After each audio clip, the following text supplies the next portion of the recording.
Welcome to the Intellectual Freedom Podcast. Here we analyze politics, culture, technology, personal growth and development, and society at large through the lens of critical thinking and open-mindedness, not demagoguery and partisan hyperbole. I'm Dr. David Hopkins, humanities professor, your host and guide. So without further delay, let's get started. Welcome everyone today. Hello, and this is a conversation I'm actually incredibly excited, and I've been looking forward to this one for quite some time. I have Milagros Phillips with us today. She is a keynote speaker, an author, a certified coach, a TEDx presenter, and she's actually known as the race healer, is one of the terms I saw out there for her. And you know, before we even get to Milagros talking, the second someone mentions race or racism anymore, there's almost like a natural tendency to throw up walls instantaneously. Agitation can just show up, and people almost dig in their heels before they even hear a word once the word racism or race is mentioned. So I think it's really important that we talk about this, and bringing on Milagros with such a unique experience and 20 plus years of experience in this field is really important. And because I think one of the things in bringing on Milagros is the ideological left and the right, they've reduced this topic almost to just simple sound bites that they use during election season. And we hear these terms like racist, Nazi, fascist. They're being thrown around so frequently without us really taking a step back and understanding the full context behind it. So I am so pleased you are here, Milagros. And so why don't you just start right now and just tell us a little bit about your background? Sure. Thank you so much for inviting me to be here with you, David. I'm really excited for us to have this conversation. I actually was born and pretty much raised in the Dominican Republic. I was 10 years old when I came to the US, and I had just finished the 7th grade. And I had to learn to speak English. Spanish is my first language. Right. And, you know, I mean, it was moving to a different world. I still remember my sister picked me up at JFK when I got off the plane. Back then it was Pan American Airlines. Some people may actually remember that. Yeah, really. That airline. But I remember we first of all, she met me with a fur coat, like and the first thing that I remember was we got into a yellow taxi cab. Mm-hmm. And as we're driving, this white stuff starts falling on the car. So I look at my sister and I said to her, "What is that?" She said, "Nieve, snow." Yeah. I'd never seen snow because obviously in a tropical country, we do not get snow. Right. So, yeah, so, you know, but it's been an interesting journey. Early on in the Dominican Republic, I faced a lot of what we call colorism, because that's what there's a lot of in the Dominican Republic, being a dark-skinned Black woman. And then I came to the US, and it was out and out, not just colorism, but also racism, which is a different form of that. Mm-hmm. And so yeah, it's been an interesting journty. Really interesting journey. Yeah. Yeah, you know, my wife from Venezuela, I could give some really good snow stories there too. The first time she saw snow, when I was born and raised in Iowa in the middle of the Midwest. And so when she went up there, well, we won't even go there. I could talk about that too long. So, but anyway, so, you know, I saw your TEDx talk, and you did a really interesting take on what you termed, and I believe you actually even coined this term, race literacy. Mm. And so could you kind of discuss and explain that as kind of a starting off point for us as we get going here? Sure. Yeah. So race literacy for me is the knowledge and awareness of the history of race, how we are all acculturated into a racial caste system, the impact that has on everything in the society, and the way that it affects individuals in their actions, reactions, and interactions. So becoming race literate is having an awareness of all of the above. Okay, excellent. And so as we take this idea, the talking about race, you make a distinction, and I think we all need to, between a term you call anti-racism and healing racism. Now, that's an interesting term there that you use. So when we get into the concept of racism, I want to jump into this one quick. What is that difference? Can you kind of explain those two terms for me? Sure. Anti-racism work has been around for quite a while. And anti-racism work is really looking at the structural racism and how it impacts individuals in all areas of life, whether they are purchasing a home, getting a job, like all the various ways in which racism impacts particularly Black and Brown people and Indigenous people. And so that anti-racism looks at the impact of structural and systemic racism on individuals. Healing racism is taking what is hurtful, what hurts in so many ways around race and racism, and finding a way to make it better. Mm-hmm. And here is what I mean by that. Healing racism is about looking at, well, let me backtrack. When we go to the doctor because something is wrong, something's hurting, something, whatever it is, right? One of the first things they ask us to do is to write down our history.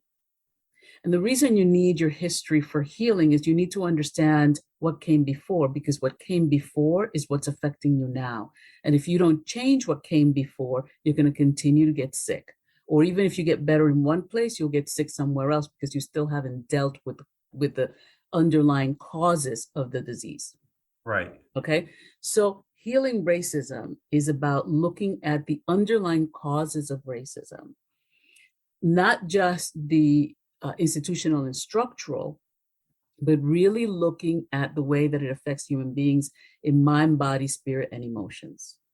And so to do healing work when it comes to racism, we need to, one, understand the history, two, understand trauma and be trauma informed. And three, we need to be able to look at the way that it affects us in our body, mind, spirit, and emotions, and how it affects our actions, reactions, and interactions. Okay. Because racism is institutional, systemic, which is what we deal with when it comes to anti-racism. We deal with the top two layers. But racism is institutional, systemic, internalized, and which then becomes personal and interpersonal.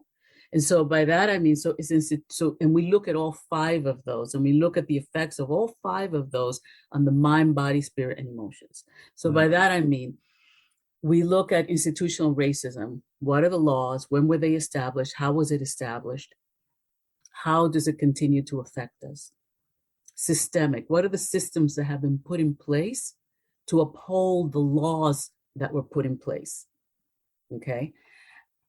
Then it becomes internalized, because what happens is we internalize our environment, whether we're aware of it or not. I mean, that's what babies do. And we continue to do that throughout our lives. And so what we're doing is we are internalizing the systems and the structures that we live under. So you can't help but internalize racism, because what's institutional and systemic is already racist. And so we internalize that, and then it becomes part of our personality. And now you're interacting with someone. So it's institutional, systemic, internalized. You've absorbed it, right?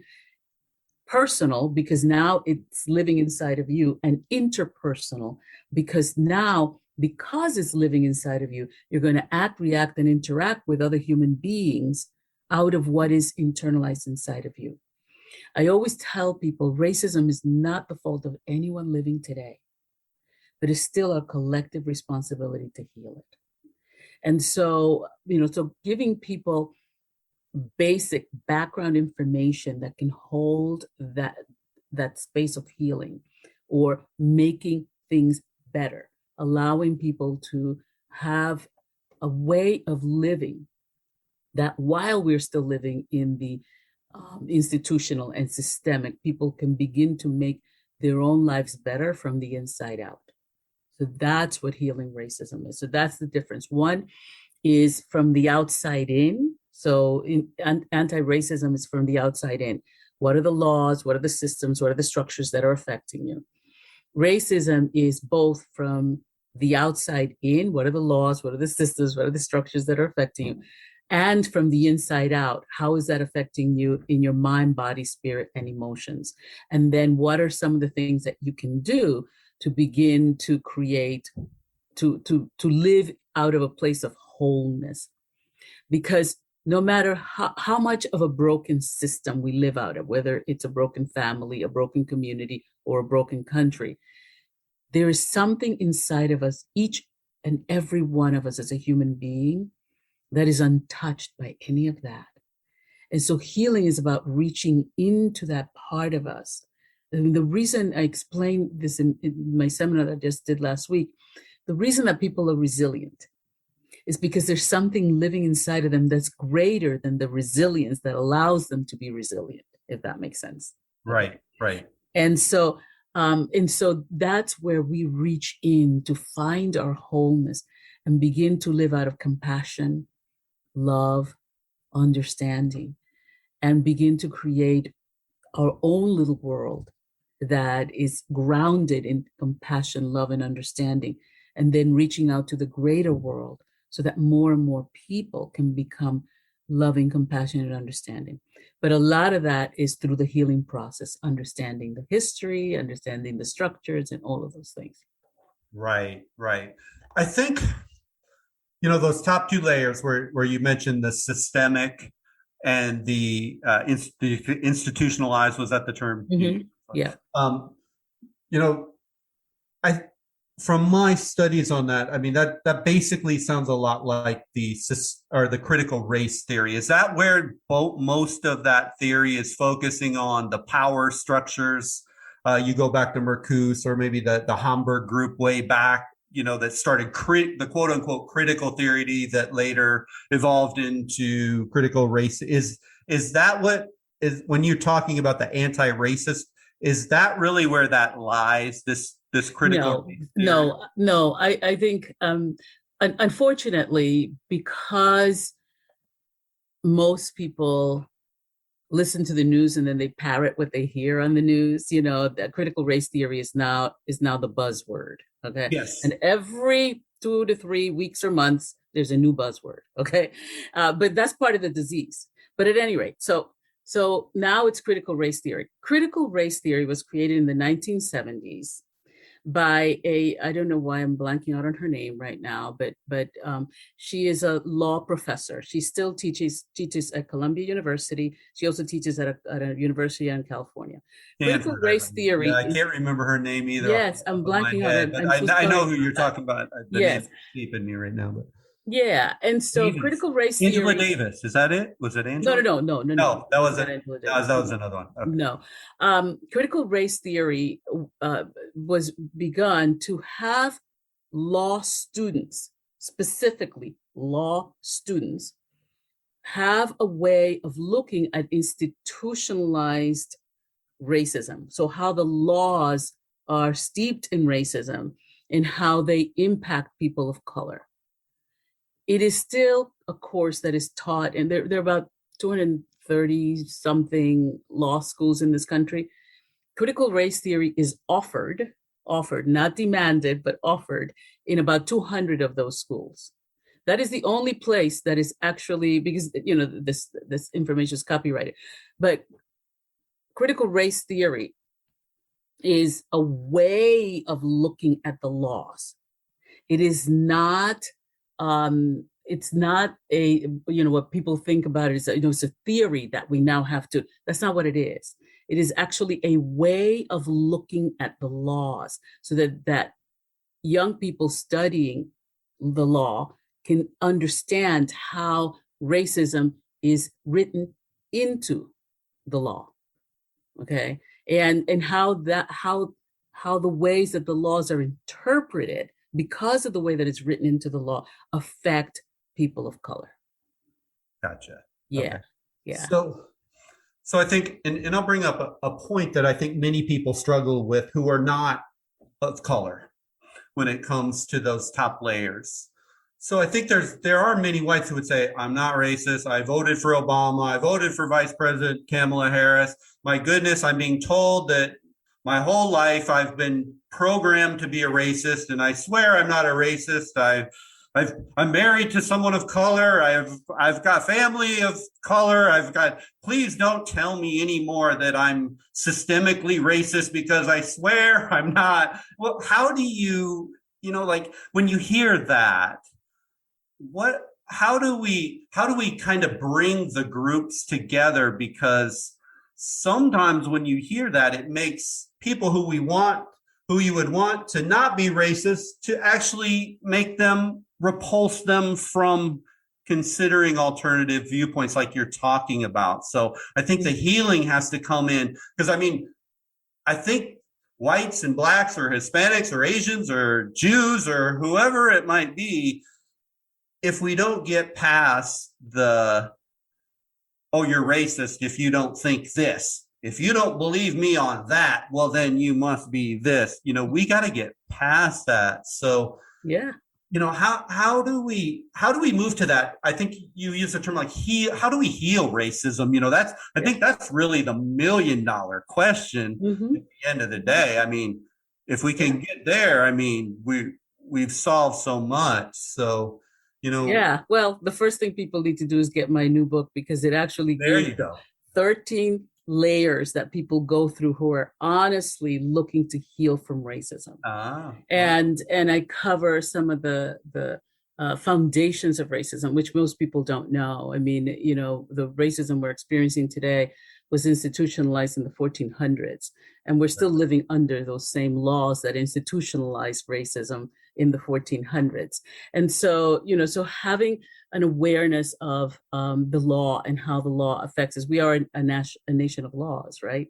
Right. It doesn't necessarily equate to justice, but we are a nation of laws. Right. So, so looking at things like the doctrine of discovery, which actually was one of the first written documents that created the racial system we live under today. And then understanding castas, which is the caste system that the Spanish and the Spaniards created. A lot of people don't realize that the U.S. was under Spanish rule before it went to being English ruled through the English colonies. And so, so there's a lot of missing history for people. And so the first thing that people need to do is to learn their history. And one of the thing that I spent the most, I have a 2-day program that I've been facilitating now for 20 years. It's called Race Demystified. And Race Demystified gives people all this background information that we do not learn in school. It gives them the 13 layers of the healing process. It walks them through how we heal and what that's like.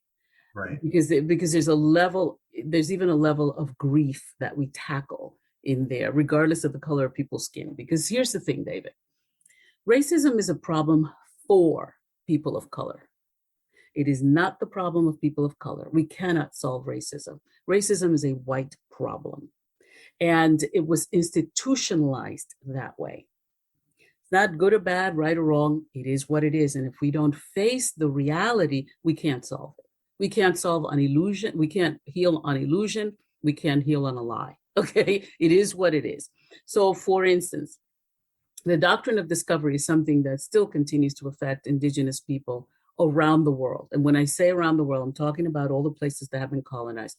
That includes the United States, Canada, India, Asian countries, Caribbean countries, South America, Central America, all of these places that were once colonized by Europeans are under, and all these various African countries are under the doctrine of discovery, which is something that was established in the 1450s, for the Portuguese crown.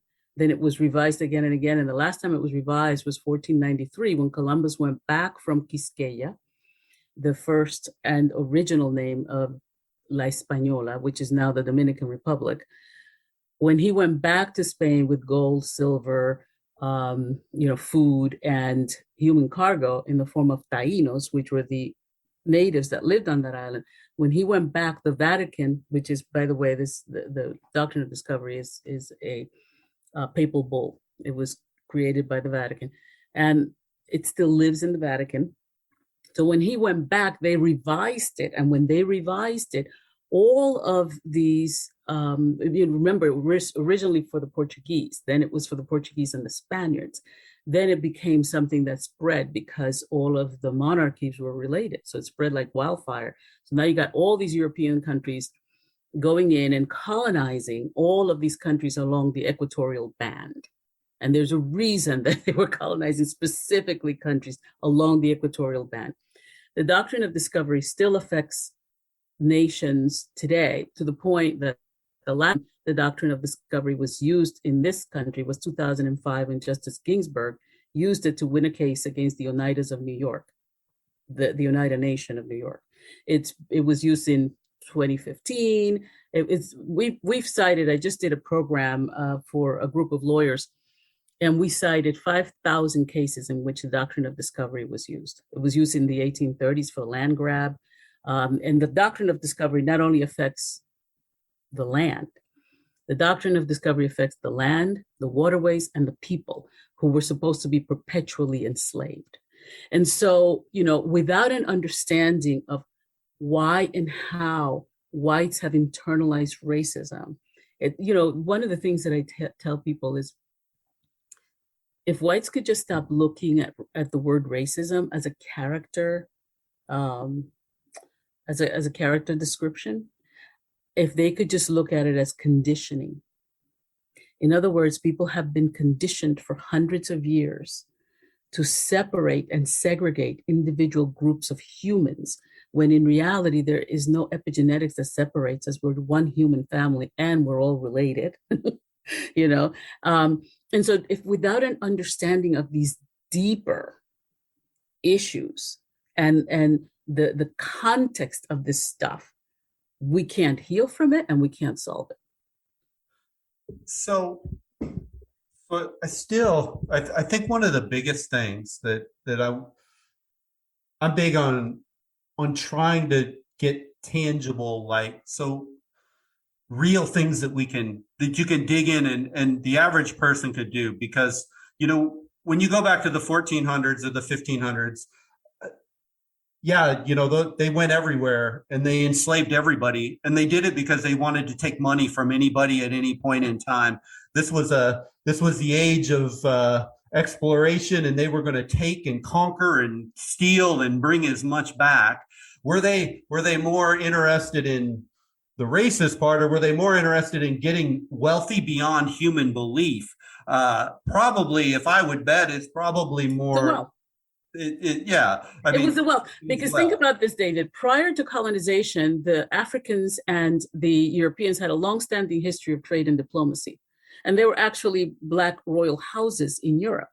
Right. And so no, it was all about let's go and get it. And I do this whole presentation in my 2-day that helps people really ground it and really get it, because without that background, understanding that people in colder climates develop differently from people in warmer climates, simply because of their surroundings, that there are things that are going to be really important to people in cold climates that are just not important or valuable in warm climate. And so once people start to understand all of that, there are all these little pieces that when people get those pieces, they're like, oh, now I get it. So rather than feeling like someone, and there are people who use the word racism to insult others. Okay. So we're not going to be naive about that. Right. But the reality is, if white people could hear that word as, oh, my conditioning is showing. Conditioning is not somebody's fault. Conditioning is something that happens naturally through the stuff that happens in the systems that people live under and they absorb. Okay. So once you start to understand that, then racism it doesn't have the same charge because it isn't something that you use to insult someone. Like I said, some people do use it that way. Okay. But it's the word that we currently have that actually describes how this stuff was institutionalized and therefore absorbed by people living under those systems. So there's a John Bradshaw, who was a therapist, wrote a wonderful book called Family Secrets. And in Family Secrets, what he explains is that, yes, there's some things in families that people purposely keep secret, okay? Mm-hmm. And then there are things in family that people just don't talk about. And as a human family, we have both. Right. But what he said was, people still act out of the secret, even when they don't know what the secret is. Right. So that's what we're dealing with when it comes to race and racism. A lot of decontextualized trauma, a lot of decontextualized historical stuff that we never talk about or we never learn, that, has been left out of history books, sometimes purposely, sometimes ignorantly. But we still, as a human body, as a human family, are acting out of the human family secret. Yeah. Doctrine of discovery is one of those human family secrets that's just starting to really come out now. And, there are native tribes that are trying to get the Vatican to rescind it, but it's still alive today. And it isn't just something from the 1400s. It is still affecting us today because it's international law. Yeah. I think the big concern from the white population is probably, when you talk to most people, I can't, for example, even convince my wife to do something. And so when a white today is told you need to change the system that exists, I mean, studies show now most people don't believe they can impact the government in any way, shape, or form, no matter what color they are. They feel like they're completely alienated most of the time. It's hard to find people anymore today, especially in my college demographic, that believe that anything these politicians ever say, that they're going to change something one way or the other. They don't. So when they hear, this started in the 1400s by whites, you're white, you need to change it, it gets overwhelming. I love what you talk about, though, when you say to get to the deeper personal level, because the one thing we all can control is ourself. Absolutely. And I think that's where that messaging sometimes gets aggressive towards whites, that you need to change this. And it's like, my goodness, I can barely control my own life, let alone try and fix a company not hiring people of color, or let alone the United States government doing something that is not racially sensitive. Goodness gracious, most people are trying to pay a bill in a month.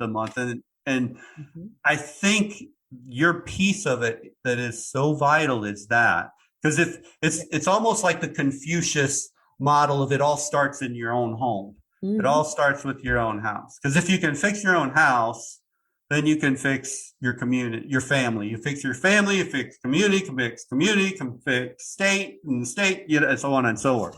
I think that's the important piece. But I think what gets lost a lot of times by people, because you say whites are responsible for it, but if they feel like they're attacked, that they're guilty no matter what, it's kind of like, you're going to be my friend even though you're an idiot. Well, that person's not going to be my friend if I'm calling them, or I'm accusing them, or I'm blaming them, because at the household level, at the one person on the street thing, he may literally never even go through, like you said, he's not even realizing any of that whatsoever. And it's not even resonating in their mind. And when they get offended by it, what are they going to do? We see it in the news. We see it in social media.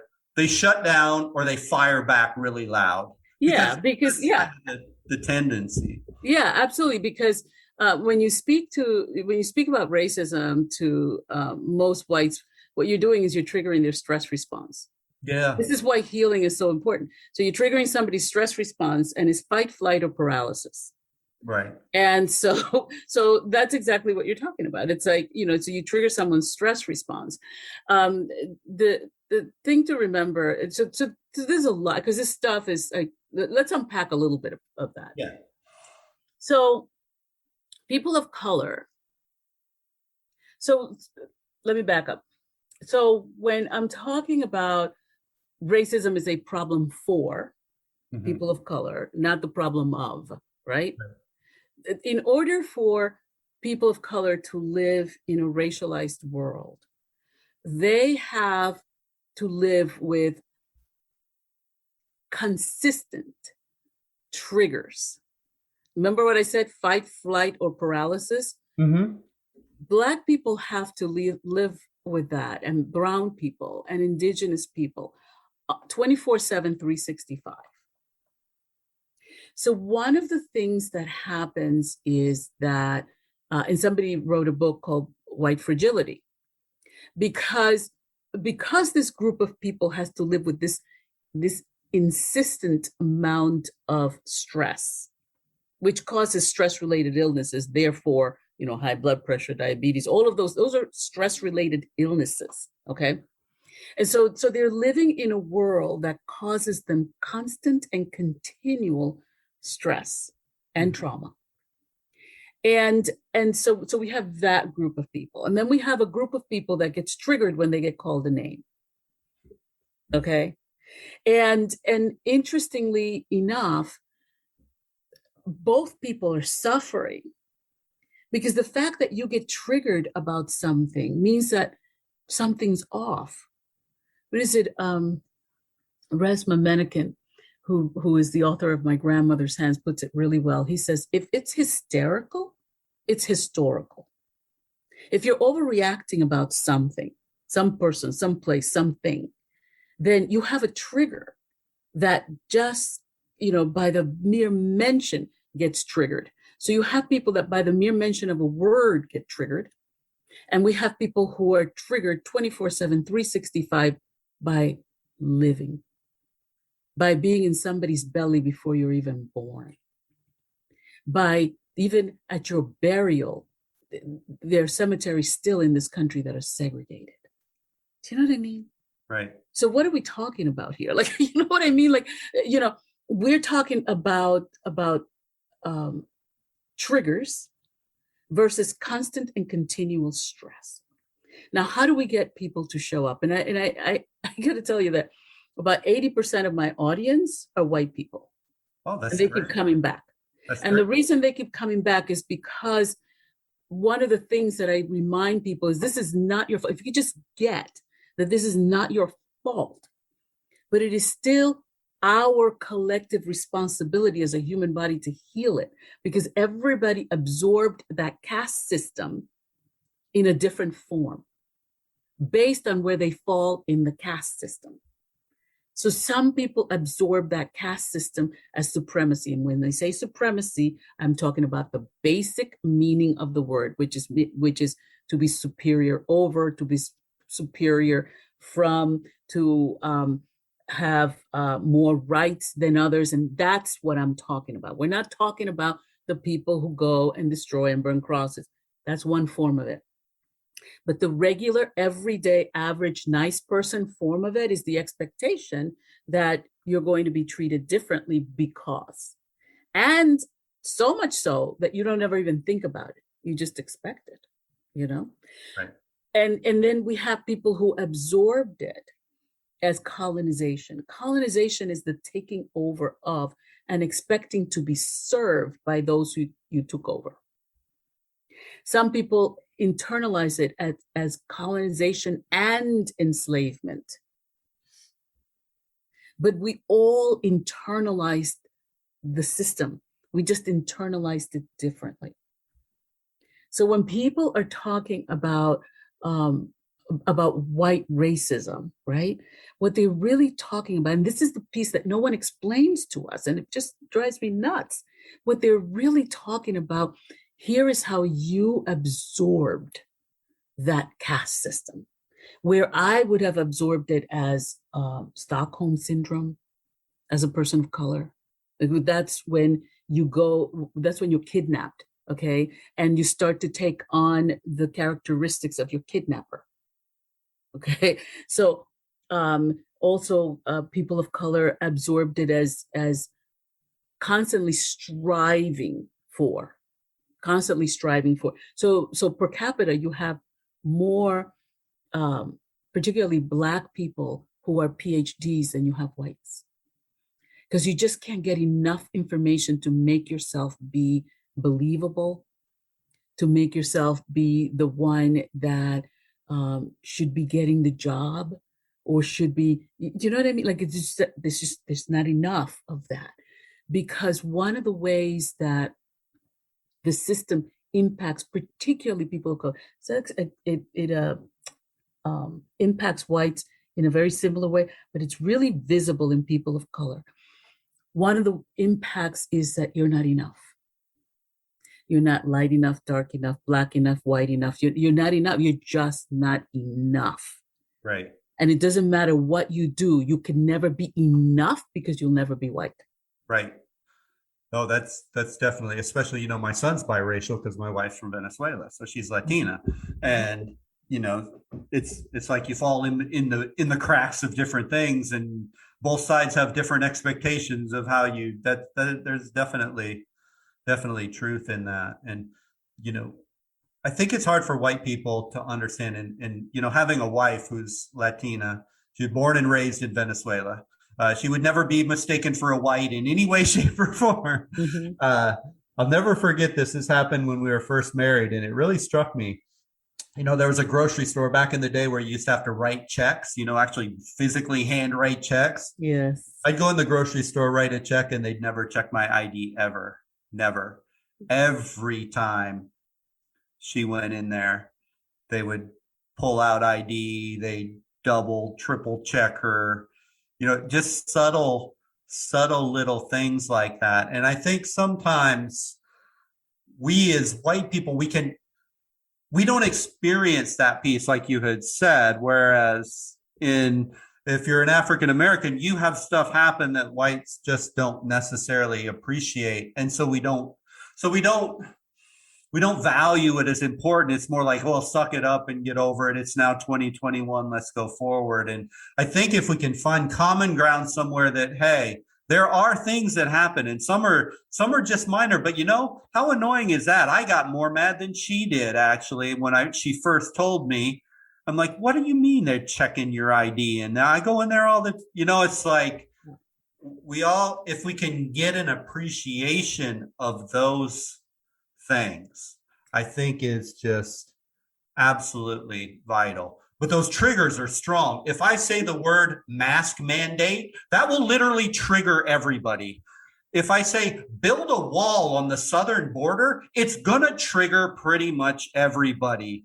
And it's just, we live in this social media, instantaneous, everybody's opinion is out there on the spot, wild, and not having a conversation like you and I can sit and talk, and I can see we don't agree on everything, but we can still agree on some baseline stuff, and we can come together hopefully to move the whole big picture, at least talk about it, so people can open-mindedly see how to have a discussion on these topics. And I think, again, that biggest thing, so the system, the caste system as you describe it. So if it exists like it does today and has been basically in place, let's just give it the 1400s. But, you go back to Rome and the Greeks, and you can find all kinds of different people that were discriminated at different times. The Athenians hated We're very good at doing that. Yeah. But let's just stay like in this current system. What would it take, do you think, to literally end this systemic caste system? And as a humanities professor as I am, and I look at the whole of human history, I don't want to be pessimistic, but it seems almost an impossibility to get rid of racism, because I'm not sure I could ever find a society that you could say, ooh, there it is. They didn't have any racists anywhere. And if it wasn't skin color, it's obviously economic status, it's social. You can. Yeah, it's all the isms. All the isms. Yeah. So one of the ways that, and I'm going to call it segregation, segregating the human race into different, one of the easiest ways to do that is you take away people's history, you take away their language, You tell them that what they believe in terms of their spirituality is wrong and bad. And then you drill them continuously on that. Then you use violence to traumatize them. And traumatize people traumatize other. And we now know through epigenetics that trauma gets passed on from generation to generation. Yeah. And all you have to do is send a couple of people from their family to war and have them come back. Yeah. Okay. So here's the thing. What we have been doing continually since before the times of the Romans is traumatizing people through violence. Right. And the reason that we do that is because traumatized people are destabilized, and destabilized people are easy to control. And so you want to make sure that they don't know their history, that they're doubtful about their own belief system. So they're no longer listening to their core, and they're no longer listening to their own intuition. They're listening to outside sources that give them the information they think those people should have in order that those people may be controlled. So how do we heal it? By not doing that. What is it that Einstein said? You can't solve your problems with the same consciousness that created it. That's the consciousness that created racism. That's the consciousness that creates economic violence. That's the consciousness that creates wars. That's that same, we cannot solve it with that consciousness. So then we have to reach out to, what is a different consciousness from that? About love, about compassion, about understanding, about telling people the truth instead of hiding their history from them. Because decontextualized trauma, people still act out of the trauma. They don't know what it is. Knowing what the trauma is helps. Pretty much everyone that's come to this country since, I would say, before the 1950s, came because they were being traumatized where they were. And right. I don't care if you were a pilgrim, I don't care who you were. Yeah. You came to this part of the world because where you were was horrific. Oh, the Irish in New York were completely brutalized for so long.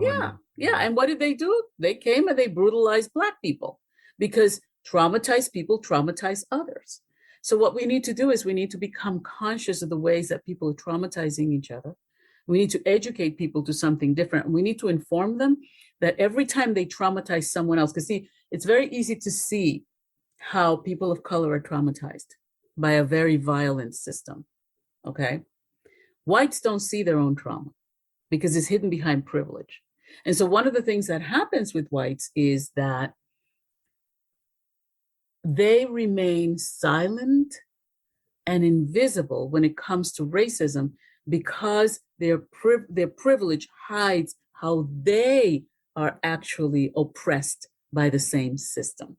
And one of the ways that people are oppressed, white people are oppressed, is because laws were set up a long time ago that told you who you would marry, who would be educated, who would actually have healthcare. This stuff was written by the Spaniards a long time ago. And that system that we're under determined who will get educated, like women weren't allowed to read and write. You could be burned if you got caught with a book at one point, right? And so, so we need to understand that this is collective human history. There is no such thing as Black history and European history. All of our history are inextricably linked. This is our human family history.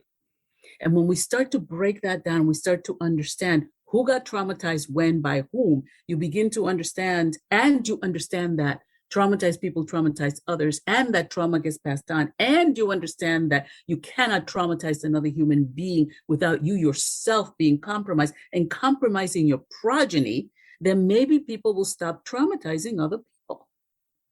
Yeah. But they need to be educated about that, right? So we need an educational system that's more comprehensive.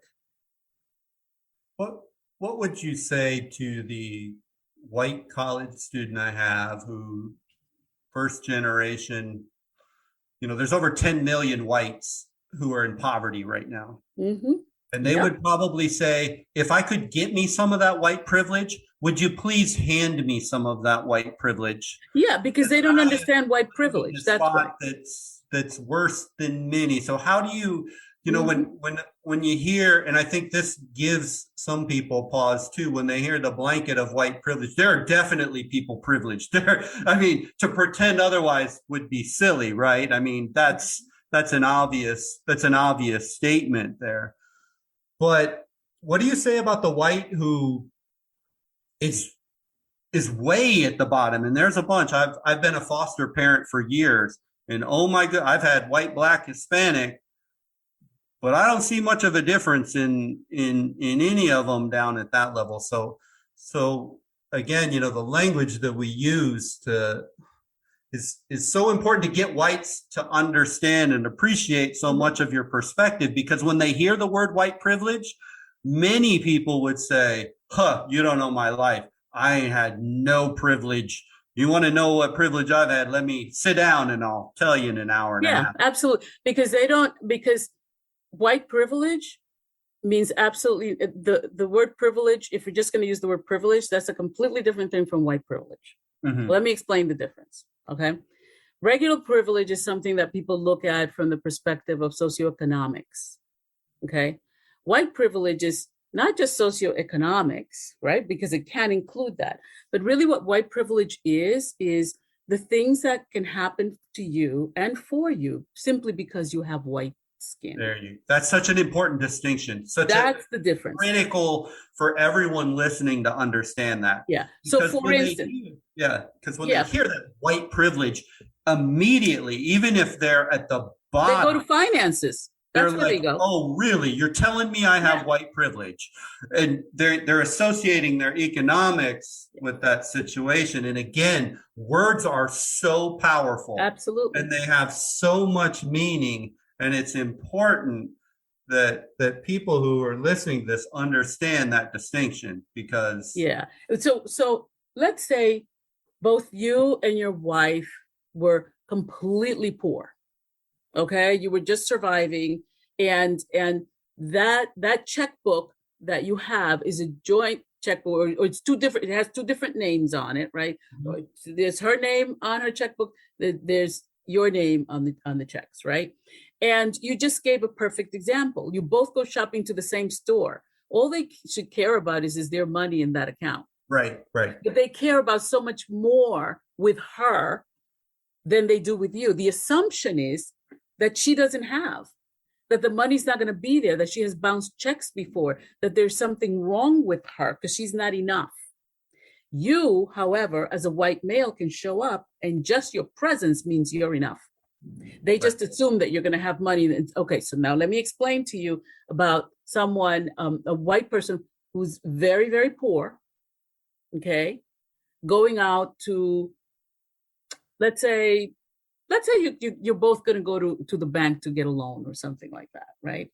Mm-hmm. So Black person goes in, nice suit, well dressed, you know, they're nice professional appearance, and they show up to the bank and they get drilled, okay, about how they're going to pay for this loan, what they have, blah, blah, blah, blah, like the usual stuff, and then some. Okay, now, white person who is also poor goes to the local Goodwill, and they buy a suit for 25 cents and a pair of shoes for 20 cents, and they groom themselves, and they show up to the bank also for a loan. Financially, they're both, they ain't got nothing, okay, to cover this loan with. But the chances are pretty good that white person's going to get that loan. That Black person's going to walk out of there without a loan. And I mean, I could tell you stories about when I was buying my first house. I mean, it was unbelievable. And I had one friend who I had finally been turned down by the third bank. Yeah, and a friend of mine had called, and he was my professor at the time. We were very good friends, and he said, "So how's it going with the house?" I said, "Well, I'm not going to get it. I just got turned down by the third loan." He goes, "You're kidding me." I said, "No." He goes, "Do you want me to call them for you?" I said, "What can you do?" You know, because back then I'm totally naive. I don't know what I'm really dealing with, right? And he goes, "Oh, you don't know this about me. I used to be the vice president of Chase Manhattan. I'll call them for you."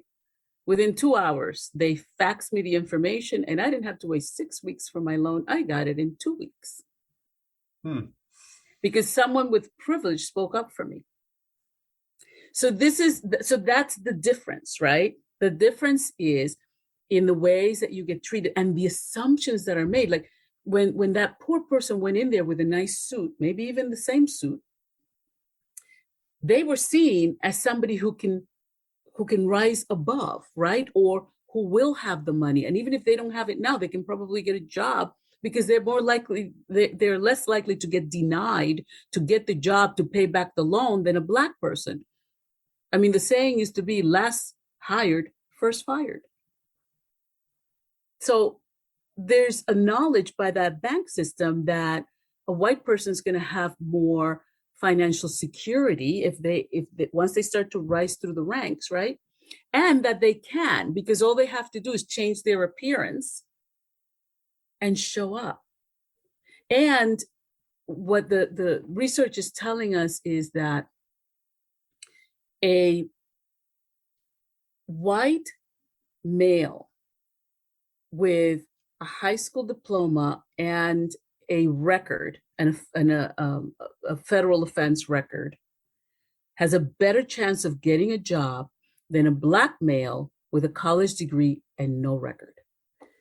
That's the difference between white privilege and not having white privilege. And if you look at all of the people that have come to this country, for the most part, when they first arrived here, they were not considered white. The Irish were not considered white. The Jews were not considered white. You know, people had to do certain things to fit in. Some Jews changed their names. Some, the Irish people had to lose their accent. And so by the second generation, they could be considered white if they did certain things to fit in. The Italians, you'll find that in a lot of Italian families, the second and third generation don't speak Italian anymore because they gave up the language in order to be white. Because whiteness is something that can give you privileges that if you're not white, you cannot get. So even people with white skin that arrived to this country, when they first started arriving to this country in the late 1800s, early 1900s, they were not considered white. There were something like 48 different classifications of race that did not apply to Black or brown people. That was white Europeans, Eastern Europeans, and so on and so forth.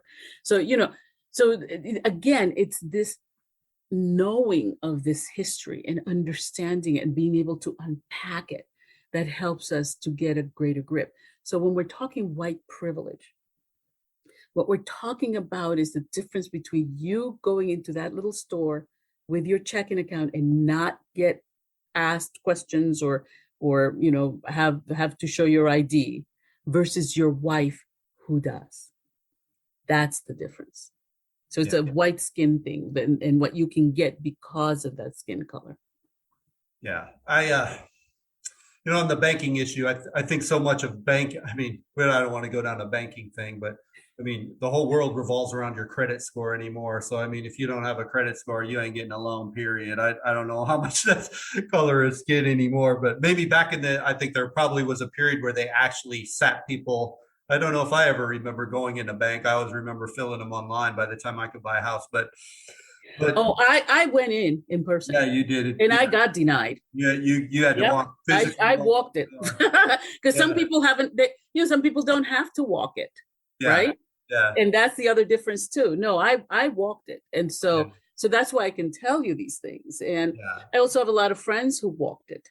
Yeah. And so it isn't a one-off. It isn't just like, well, that happened to me. It's like, no. Yeah. Having been a foster parent and dealing with a lot of these very low socioeconomic white people, I'm not so sure. Most of them, again, with criminal records, many of them with serious drug problems. That's why we would have their kids in our house in the first place. It didn't matter how white they weren't getting a job because they had they had a lot of other issues many times that were preventing them from, race might have helped them a little, but not enough to get out of where they were almost all the time. Every once in a while you hear that we'd have these wonderful success stories, but they were more few and far between. But so that's why Dr. King was trying to start the Poor People's Campaign, because his whole thing was that it doesn't matter if you're poor. Yeah. If you're poor, you're poor. Whether you're poor and you're Black, you're poor Latino, you're poor white, it doesn't matter. You're all poor. But here's the thing. When Dr. King tried to start that campaign, he couldn't get that campaign. He couldn't get white people to join that campaign because they were white. Right. And that was, despite their poverty, that was their claim to fame. It's like, well, at least we're not black like those people over there, or brown like those people over there. You see what? So that's the privilege piece. Right. Okay. Yeah. So, Milagros, as we get close to ending here, I want to give you a chance. Well, I have two final questions. I mean, do you see a solution that actually can get fixed above just the person, like how you deal with your 2-day seminar? You bring people in, you educate them, they become more fluent in the conversation, they understand the history, they're willing to listen to both sides, they're willing to participate, whether they're black, brown, white, Hispanic. I mean, I don't mean to not have faith in our government at all, but governments have always oppressed everybody all the time. There has never been one that doesn't oppress. If they can keep power by race, they'll keep it by race. If they can keep it by socioeconomic, they'll keep it by, if they need war, they'll use war.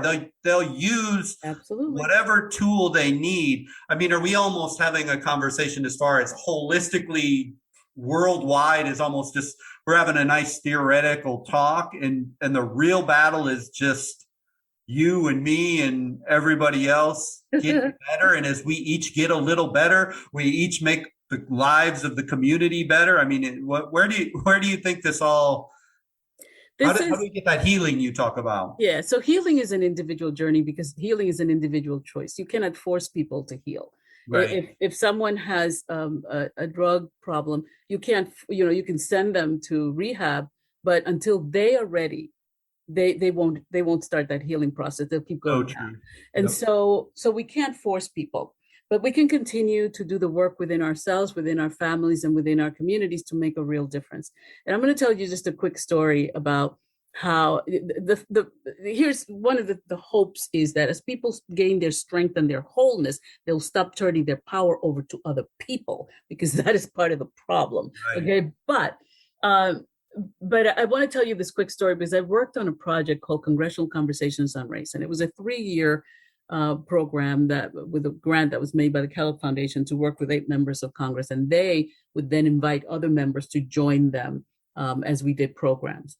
And we just finished doing a program, and this particular congressman from Alabama, who's a Republican from Alabama, stood up. And he said, I had no idea how some of the laws that we had made were hurting African-American families. And I want to do something to change that. And I want you, and you. And he pointed to several members who were there from his side of the aisle and the other side of the aisle to join him, because he was going to form a committee. Right there and then he made that decision to form that committee.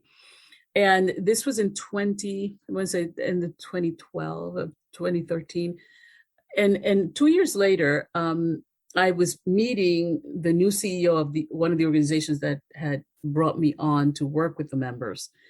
And she was new, and I was telling her about my work, and she said,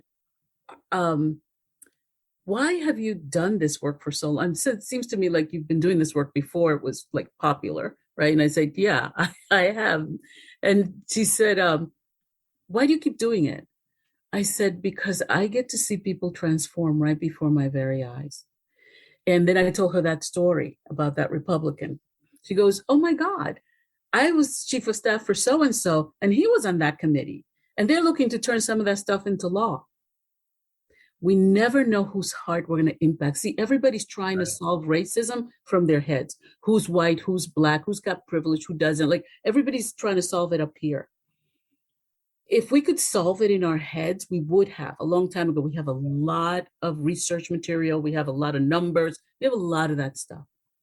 But until people can allow all of that information that's in their heads to take that 12-inch drop into their hearts, nothing changes.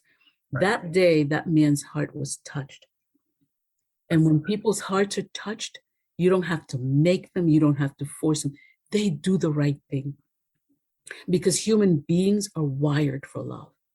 Right. We are wired for love. And so when people understand that we are all in this together, that we are one human family living on one global village that we know as the earth, we start to look at life differently. And we realize, wow, my cousins over there, they don't have any shoes. What can we do about that? Oh, the cousins over there, they don't have any books. What can we do about that?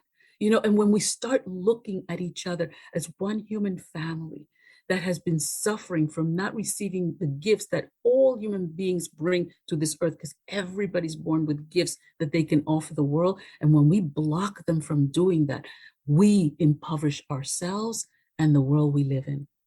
If we open our hearts and we start to open our doors to our organizations and to our political systems and to all of these places where we can make change and impact change, and we bring love and make that the foundation of everything we do as we look at each other as one human family, I really believe that we can leave less and less and less to each coming generation.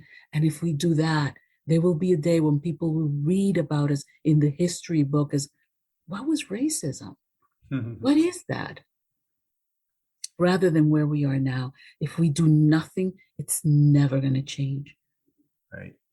That's almost a drop the mic moment right there, Milagros. That was a beautiful one. I think, each of us all the time, like I tell my students in class, you got to think, and you have to have humility to listen to other people, and you have to have an open mind just to hear it. You don't always have to agree with everything, but goodness, if you'll just talk with somebody, you can gain perspective. And if you gain perspective, you can gain new bits of knowledge. And as you gain new bits of knowledge, maybe down the road, it'll create some cognitive dissonance. And you're like, hey, maybe I can change this way or that way, or I can view this instead of this antagonism of, oh, you want to talk about that? I'm not even going to listen. The worst thing that's happening in society on this topic, nobody will even listen to the other side. Yeah. They will name call, and I'm not even going to hear it. I'm not going to listen. I'm not going to listen. And that is, to a free democracy, that is suicide. Yeah. That is suicide when we won't listen to each other. Yeah. We literally will consume ourselves from within if we're not careful with that. So once again, Milagros, it's been a pleasure. I mean, I know we don't agree on everything, but we agree on a lot of stuff. And I so thank you so much for taking time out of your busy day to come on my show today. So thank you. Oh, thank you so much for inviting me. And I'm glad that we can at least meet common ground. Absolutely. And Milagros, if somebody wants to connect with you or maybe buy a book, or where should they go? Do you have a website, or how should they get in touch with you? Yeah. So my website is www.milagrosphillips.com. So it's just my name with .com. And there's a whole thing in there with testimonials, and my books are all listed there as well. So people can click on that, and they can also find my first 3 books are already on Amazon, and probably by the time this podcast comes out, the 4th book will be out there as well. Excellent. And everybody listening to I'll put her link down below. So if you just want to click it and go check out what Milagros is up to right now, you can feel free to do that. So once again, thank you, Milagros. Thank you, David. Thank you for listening to the podcast today. I so hope you found value in the topic today. Every single day, if we can expand our perspective just a little bit on any range of topic, whether it be about our physical body, intellectual sharpness and perspective, or spiritual growth, then if we stay consistent in the long run, we all become more well-rounded people able to cope with all manner of events in life. I always appreciate you clicking like or follow to this podcast. Generally, a new episode is published every single week. And please, if you have any questions or comments, I would love to hear about them. With that, I hope you have a wonderful day and a wonderful week until we talk again.